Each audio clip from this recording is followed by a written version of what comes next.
ಅದ್ರಲ್ಲಿ ತುಂಬಾ ಸಕ್ಸಸ್ಫುಲ್ ಆಗಿದೆ ಅಂತ ಹೇಳ್ಬೋದು. ಬೇರೆ ಸಿನಿಮಾ ಇಂಡಸ್ಟ್ರಿಗಳು ಹೆಚ್ಚಿಗೆ ಒಂದು ಲೆವೆಲ್ಗೆ ಸಕ್ಸಸ್ಫುಲ್ ಆಗಿದೆ ಅಂತ ಹೇಳ್ಬೋದು. ಕನ್ನಡದಲ್ಲಿ ಈಗಲೂ ಸಹ ತುಂಬಾ ದೊಡ್ಡ ಸಮಸ್ಯೆ ಇದೆ, ಬೇಕಾದಷ್ಟು ಕಾರಣ ಇದೆ.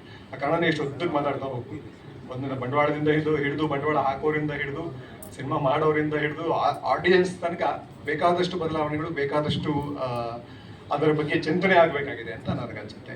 ಹೀಗೆ ಅಂತ ಒಂದೇ ಕಾರಣ ಹೇಳಲಿಕ್ಕೆ ಆಗೋದಿಲ್ಲ, ಅಥವಾ ಒಬ್ಬರನ್ನೇ ಬರೀ ಪ್ರೇಕ್ಷಕರು ಬರ್ತಾ ಇರುವಂಥ ಪ್ರೇಕ್ಷಕರನ್ನ ಮಾತ್ರ ನಾವು ಬ್ಲೇಮ್ ಮಾಡ್ಲಿಕ್ಕೆ ಆಗೋದಿಲ್ಲ. ಪ್ರೇಕ್ಷಕರು ಬರದೇ ಇರೋದಕ್ಕೆ ನಾವು ಕಾರಣ ಆಗಿರ್ತೀವಿ. ಸೊ ನಮ್ಮ ಸಿನಿಮಾಗಳು ಆ ಸ್ಟ್ಯಾಂಡರ್ಡ್ ಅಥವಾ ಅವರ ಆಸಕ್ತಿಯನ್ನು ಕೆರಳಿಸುವ ಮಟ್ಟಕ್ಕೆ ಇಲ್ಲ ಅಂತಂದ್ರೆ ಅದಕ್ಕೆ ಅವರು ಕಾರಣ ಆಗಿರ್ತಾರೆ.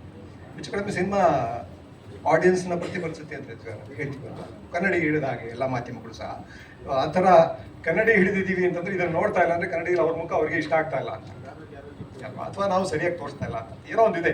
ಸೊ ಬೇಕಾದಷ್ಟಿದೆ. ನಿರ್ಮಾಪಕರು, ನಿರ್ದೇಶಕರು, ಕಲಾವಿದರು ಎಲ್ಲರೂ ಸೇರಿಕೊಂಡು ಇದನ್ನ ಸರಿ ಮಾಡ್ಕೊಂಡ್ರೆ ಖಂಡಿತ. ಯಾಕಂದ್ರೆ ಒಂದೊಂದು ಸಿನಿಮಾಗಳು ಓಡ್ತು. ಈಗ ಸೋ ಓಡ್ತು, ಅದು ಓಡ್ತು ಅಂದ್ರೆ ಥಿಯೇಟರ್ಗೆ ಜನ ಬರೋದಕ್ಕೆ ರೆಡಿ ಇದ್ದಾರೆ. ಅವ್ರನ್ನ ಕರ್ಕೊಂಡ್ ಬರೋದಕ್ಕೆ ನಮ್ಗೆ ಗೊತ್ತಾಗ್ತಾ ಇಲ್ಲ ಅಷ್ಟು ಸರಿಯಾಗಿ ಕರ್ಕೊಂಡ್ಬರೋದಕ್ಕೆ. ಅದೊಂದು ಸಕ್ಸಸ್ ಆದರೂ ಅದನ್ನ ರಿಪೀಟ್ ಮಾಡ್ಲಿಕ್ಕೆ ಆಗಿಲ್ಲ. ನಾವು ಸೇಮ್ ಫಾರ್ಮುಲಾ ಟ್ರೈ ಮಾಡ್ತೀವಿ ಹೊರತು ಅದರಲ್ಲಿ ಸರಿಯಾದ ಕಾರಣಗಳನ್ನ ಗುರುತಿಸಿ ಅದನ್ನ ರಿಪೀಟ್ ಮಾಡೋದು ನಮ್ಮ ಕೈಲಿ ಆಗ್ತಾ ಇಲ್ಲ ಅನ್ಸುತ್ತೆ. ಅದನ್ನ ಮಾಡಿದ ಪ್ರಯತ್ನ ಅಂತೂ ಇದೆ. ಎಷ್ಟೆಲ್ಲ ಸೋಲಿದ್ರೂ ಮಾಡ್ತಾ ಇದೀವಿ ಅಂತಂದ್ರೆ ತುಂಬಾ ಒಂಥರ ಮನಸ್ಥೈರ್ಯ ಇರುವಂತ ಒಂದು ಕಲಾ ಮಾಧ್ಯಮ ಇದು ಅಂತ ಅನ್ಸುತ್ತೆ. ಜೊತೆಗೆ ಅಷ್ಟೊಂದು ಕಮಿಟ್ಮೆಂಟ್ ಇರೋದು, ಅಷ್ಟೊಂದು ಲಾಸ್ ಆಗ್ತಾ ಇದ್ದಾಗ ಪ್ರೊಡ್ಯೂಸರ್ ದುಡ್ಡು ಹಾಕ್ತಾನೆ ಇದ್ದಾರೆ, ಕಲಾವಿದರು ದುಡ್ಡು ಇಲ್ಲದೆ ಇದ್ರು ಬಂದು ಆಕ್ಟ್ ಮಾಡ್ತಾನೆ ಇದ್ದಾರೆ, ಟೆಕ್ನಿಷಿಯನ್ಸು ಸಕ್ಸಸ್ ಸಿಗದೆ ಇದ್ರು, ದುಡ್ಡು ಸಿಗದೆ ಇದ್ರು ಸಿನಿಮಾಗಳನ್ನ ಮಾಡ್ತಾನೆ ಇದ್ದಾರೆ. ಪ್ರಯತ್ನ ಅಂತೂ ಇದ್ದೇ ಇದೆ. ಎಲ್ಲಿ ಸೋಲ್ತಾ ಇದೀವಿ ಅಂತ ಹುಡ್ಕೋಬೇಕಾಗ್ತದೆ.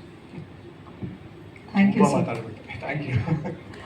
ಪ್ರಶ್ನೆಗೂ ಅಷ್ಟೇ ಗಮನ